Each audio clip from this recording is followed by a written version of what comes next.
Welcome back to New World Next Week. I'm James Corbett of CorbettReport.com. And I'm James Evan Pilato from MediaMonarchy.com. Volunteers will receive priority placement in these domestic programs. We've got that story plus lockdown pushback, but first, rules for thee, but not for me, or if you like, some animals are more equal than others. This is kind of a funny one, James, but it just blasts the hypocrisy just right out the window. UK government scientist Neil Ferguson resigns after breaking lockdown rules to meet his married lover. The scientist, whose advice prompted British Prime Minister Boris Johnson to lock down Britain, resigned from his government advisory position on Tuesday night. As the Telegraph can reveal, he broke social distancing rules to meet his married lover. We are grabbing this from the Telegraph, but we are using archive.is, so we're not giving them any extra traffic. Professor Neil Ferguson allowed the woman to visit him at home during the lockdown while lecturing the public on the need for strict social distancing in order to reduce the spread of the Rona. Woman lives with her husband and their children in another house. The epidemiologist leads the team at Imperial College London that produced the computer-modeled research that showed how Building 7... Oh, wait, that's a different government scientist. Computer-modeled research that led to the national lockdown, which claimed more than 500,000 Britons would die without the measures. Ferguson has frequently appeared in the media to support the lockdown and praised the very intensive social distancing measures. The revelation of the illegal trysts will infuriate millions of couples living apart and banned by the government from meeting upon during the lockdown. Now in its seventh week, if you're keeping score. On at least two occasions, and basically this article gets into how they were sneaking off into the night.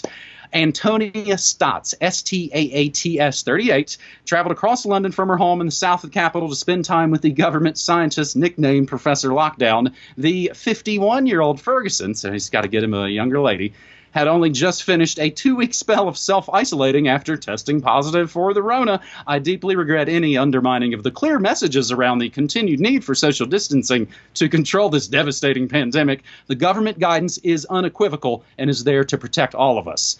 The first of Ms. Stott's visits, Monday, March 30th, coincided exactly with a warning by Professor Ferguson that all the lockdowns would have to go at least until June. Ms. Stotts, surprisingly a fake left campaigner, made a second visit on April 8th, despite telling friends that she suspected her husband, an academic in his 30s, also had symptoms of the Rona. She and her husband, apparently, this is where it gets into the things that really aren't our business, but it's a tabloid reality show world, so... Stotts and her husband live together with their 2 kids in a £2 million home, but are understood to be in an open marriage. She's told friends about her relationship with Dr. Lockdown, but does not believe their actions to be hypocritical because she considers their households to be one. Also not surprising, she declined to, of course, comment on this story. Another one from the Telegraph, how Neil Ferguson, architect of UK lockdown, was brought down by failing to obey his own rules. And as long as we're in this kind of garbage tabloid world, James, I kind of hope to see like a future headline of UK lockdown, doctor beaten up by lover's cuckold. But it seems that the guy's into it. Not that there's anything wrong with that. It's just the levels of hypocrisy seem to know no limits, do they, James? No, they do not. And yeah, let's stress and underline the point of this story, because yes, I'm not here to cast judgments on people's personal relations, whatever, but that is not what this is about. This is about the person, one of the key architects of this lockdown madness that has spread around much of the world. It shows by his actions, not what he says, but by his actions, shows that this is nonsense, that he doesn't believe these things that he is preaching. That is the important part of this. And anyone who was on that team of, yes, we need to shut down everything, and if you step outside, you're killing grandma, and all of that, anyone who was on that team and sees this and is not incensed at the not just the hypocrisy. It's not about hypocrisy. It's about the fact that they lied to you. This person is outright lying to you. He shows by his actions that this is not he does not think this is necessary, but he's telling you to do it. Now, you guys should do this. I'm not going to do it, but you guys should do it, because you guys, it's very important that you guys do it. So he's showing by his actions that this is a lie. So anyway, that is the point of this story, and it is Absolutely. I hope people have noticed this is not a one-off aberration of just this one guy. There are many, many examples that are popping up of politicians and health experts and all of these people who are telling you to lock down, who are not socially distancing and doing all the rules that they're telling you to do. And I am collecting examples of that because I want to put together a report on lockdown for thee, not for me, and showing this. And showing the fact that they don't believe what they are telling you to do. They do not think that stepping out of your house will kill grandma. So if there are Corbett Report members with more examples of this, please do put it in the comments section. I would be interested to see them. As I say, I'm collecting this. But let's also just put on the record, although this is superfluous at this point, because, again, Ferguson has proven he does not believe what he's saying. But we should also, of course, put on the record that, yes, this is the same Ferguson from the same Imperial College that received $79 million in grants from Bill Gates this year alone, who is also, of course, the same Ferguson who was, he can't document the code for the models that he's used to project the 18 bajillion deaths or whatever he's saying for this, because the dog ate his homework, essentially. This is the same Ferguson who said that between 50 and 50,000 people, that's quite the estimate, would die of BSE in the UK. Of course, it ended up being 177, so he was right. It was between 50 and 50,000. This is the same Ferguson who thought that there could be up to 200 million deaths from bird flu in 2005. It ended up killing 282 people. I mean, again, time after time after time after time, his models are completely out to lunch. And yet, here they are, and they're still being touted, and they are the reason you are trapped inside your own home as a prisoner. This is garbage. You, of course, make a couple of great points there. Think about that. If you're, say, I got to make a music reference. You're putting on some sort of concert. Oh, how many people are going to show up? Oh, 50 or 50,000. Somewhere in between there. And the point, too, that he doesn't believe his own garbage. If it were Jason Voorhees' axe murder behind the door, would he open it to let it in for his family or even his neighbors or his lovers? You would think certainly he wouldn't. So he must know that there's not an axe murderer waiting just outside the door. Whew. James, we move to our second segment here on episode 407 of New World Next Week for May 7th, 2020. And it's, again, all those sort of usual suspects, if you will. You know, that Kevin Spacey movie. Clinton Foundation wants to use AmeriCorps as National Contact Tracing Corps. This coming from the pretty awesome blog Mass Private Eye, the co-chair of AmeriCorps and the creator of AmeriCorps. Former President Bill Clinton wants to create a national contact tracing force using AmeriCorps volunteers. The co-chair of AmeriCorps, Congressman John Garamendi, recently introduced a bill that would expand volunteer opportunities within AmeriCorps and FEMA. The bill, undertaking national initiatives to tackle epidemic act, Unite Act, would allow AmeriCorps and FEMA to create a national contact tracing corps. The bicameral legislation ensures that existing national and community service programs are fully mobilized in order to assist in testing and contact tracing.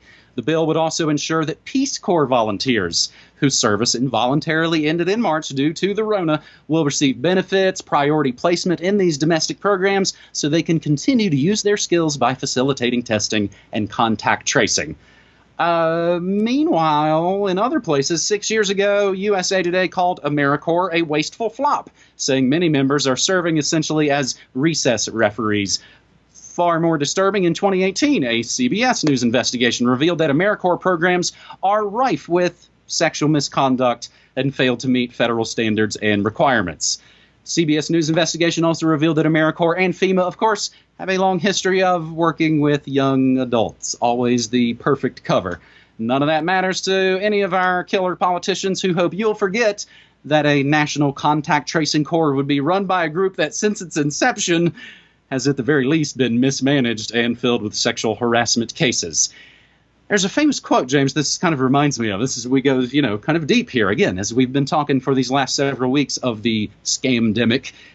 They didn't just invent this stuff last week. These are long-time plans, again, long con, multiple years, multiple administrations, and even generations. We cannot continue to rely on our military. In order to achieve the national security objectives we've set, we've got to have a civilian national security force that's just as powerful, just as strong, and just as well funded. You know it, of course, the famous Obama phrase about a national security objective and a force to bring that out. We'll also include the link to Obama's own factcheck.org. Remember, he's in the Annenberg and all his Chicago cronies are all behind that. Obama's factcheck.org has fact-checked that national security force quote and found that it's all good. James, it's almost like one side sets up the Stasi programs that their successor friends get to wield later. Clinton's omnibus crime bill helped pretty much set up the whole Terranoia Bush 9/11 police state. Bush's Patriot Acts helped set up Obama's drone wars, domestic surveillance, and now Swamp Thing gets to flex on all those previous so-called laws. James? And set them up for whoever gets the presidency next. So people who are cheering on, yay, Trump, I trust him. But then a Democrat will get in. Oh my God, a Democrat has these powers. How did this happen? Anyway, yes, of course, this story will not be surprising or new to Corbett Report viewers. You will remember that we were just talking about this and showing some of that Clinton Global Initiative propaganda nonsense on Propaganda Watch, where we exhorted you to remember, stop calling it contact tracing. This is not contact tracing. This is all-seeing, pervasive Big Brother snooping.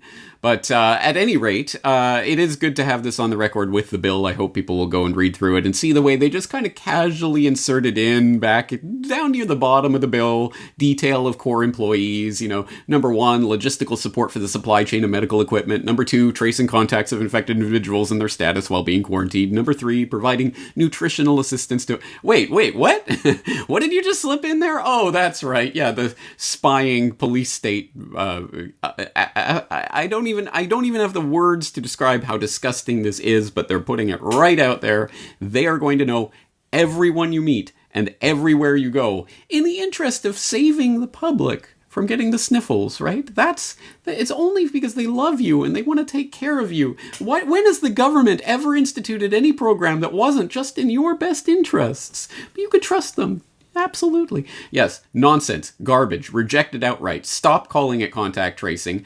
And welcome to the new normal, guys. And do not accept it, because once again, let us remind people, any powers that are instituted in the wake of this emergency will be there forever. They will never, ever, ever give this up. They will never say, epidemic over, guys. Now we can stop all this contact tracing. We'll never look at you again. No, this is going in for good. So do not let this happen. Shake the bars of this cage before they lock the door. So on my show, I often talk about I talk about my Alexa friend, which is actually a longtime dear friend who's never really met a scam he didn't fully love and believe in, and literally has the Alexa thing in his home, and tried to been talking to him about Bill Gates. He's even been reading about philanthropy and seeing that maybe it could turn into a problematic thing, but still, Bill Gates spending his money to try and help people is still a good thing. Is about where he is. Meanwhile, when I told him they're openly spying on him in Baltimore, like they've been spying on him for the last few years, but now openly spying on him. Yeah, surveillance planes over your city. He has to go, oh yeah, I definitely don't like that thing. So I just, again, as we've all been doing, for 15 years, trying to turn our friends and family on to some of this information. And again, we're the crazy people half the time. And then the other time, look at us. We're the amazing, predictors of all of this. I've also been talking on my show a bit, James, about the 1976 swine flu scamdemic, which, among other things, of a rushed and botched and pretty much useless vaccine, they really didn't even shut anything down. It was basically just everything went on as normal. And this has happened time and time again. What makes this so different now? That's really kind of interesting question. Again, they kind of keep going for broke and moving the goalposts and just doubling down on the police states. But every now and then, of course, there's some not unmitigated good news, and there are people pushing back. And I think, again, as I've kind of been saying, I think it's only the beginning. Our third and final story on this New World next week, Oklahoma City ends face mask rule for customers after threats of violence. In Oklahoma City, and Oklahoma City walked back an emergency declaration requiring customers to wear face masks inside businesses after threats of violence were hurled at store employees. Officials in Stillwater, Oklahoma, announced the backtrack Friday, May 1st, less than 24 hours after the rule went into effect at stores and restaurants. Stillwater, Oklahoma Mayor Will Joyce said on Twitter he didn't expect the declaration to provoke a violent reaction. Quote, "I knew there'd be some objections, but I did not expect physical confrontations with employees and threatening phone calls to City Hall. I hate that our businesses and their employees had to deal with abuse today, and I apologize for putting them in that position." You got to at least give it up to him for saying, "I apologize." He said the face mask still strongly recommended for residents when around other people and will continue to be required for workers at public-facing businesses. "We must find the common ground and work together to deal with the circumstances our society is facing. Whether or not we agree on the details, we have to find ways to cooperate in the task before us." And in a lot of ways, that's true.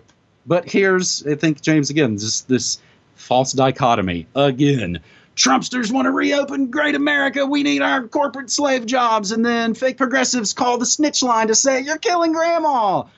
And those are your two choices. Those are all, that's all you can get. Coke or Pepsi, those are your two choices. Almost like they're giving us two fake choices so that we arrive at the synthesis they wanted in the first place, James. This is, again, we've seen this play out a lot of times, and here it is again. We're just big time, prime time. Right, exactly. And that's, to me, that's the mitigated part of this good news story, is that, yes, the division is there, and unfortunately the people get set against each other rather than at the people who are directing this. So yes, violence and threats of violence and altercations with store employees is not the way we want to be going with this ultimately, because yes, they want the population at each other's throats. They want civil war. They want the violence so that they can step in as the saviors. The very same people who are the ones who are directing all of this, the Fergusons and their ilk of the world, who are telling you what to do and not doing it themselves, are the ones that we should be directing our anger towards, not the store employee who is literally has to do this because they've been told and so they're just doing their job. I know that is not an excuse for enforcing things that should not be enforced, but at any rate, we are not each other's enemies.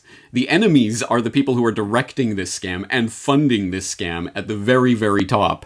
And unfortunately, we can misdirect our anger, and that can turn into widespread and wide-scale violence very easily. And unfortunately, violence against each other, again, only helps the people who want to control society by stepping in and acting as the saviors.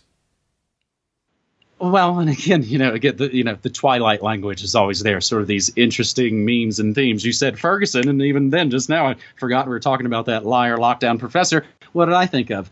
The city that exploded into violence based off of some kind of sketchy event where the cops were told to stand down and let everybody wreck the place. Because, man, that stuff plays good on TV.